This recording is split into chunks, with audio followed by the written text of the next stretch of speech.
It starts with a prayer that feels like it's hitting a ceiling. You follow the rules, you do your best, and yet you still have to watch your life fall apart in real time. You're talking, but it feels like nobody is listening. You aren't alone in that room. Millions of people are navigating collapsed dreams and broken marriages right now, all while maintaining a perfectly normal facade on social media. They're posting through the pain, acting like everything is fine while they're hollowed out on the inside.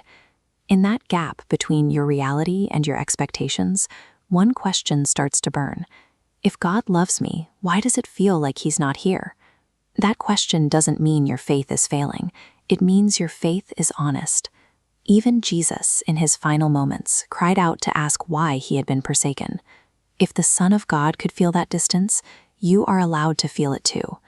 The silence we encounter in our darkest seasons feels like a confirmation of abandonment.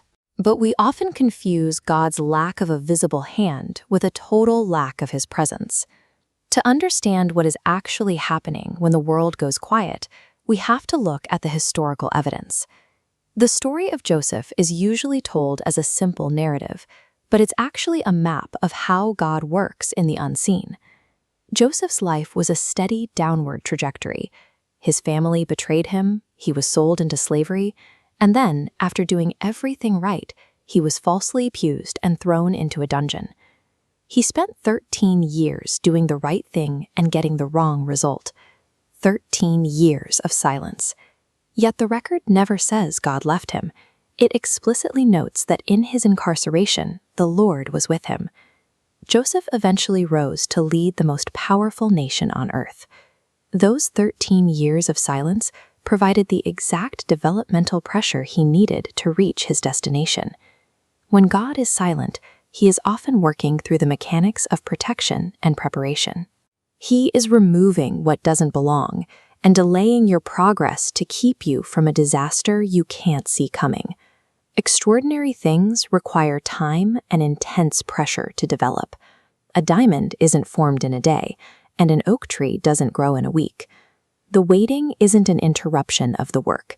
The waiting is the work. Comparison acts as the primary psychological fog that blinds us to this preparation. You see someone's highlight reel, the promotion, the marriage, the success, and you assume it was a straight line.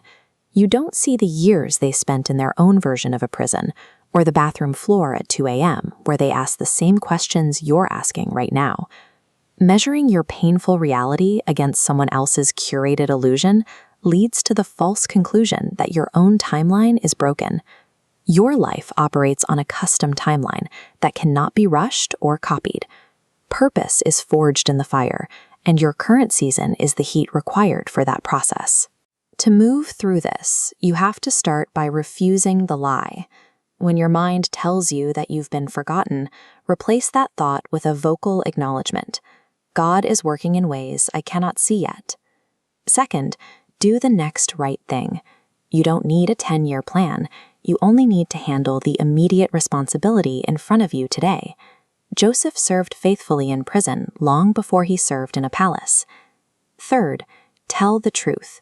Stop the performative positivity in your prayers. God already knows how you feel, but there is immense power in being brutally honest with Him about your frustration. You are seen. Your file has not been misplaced, and your story has not been confused with someone else's.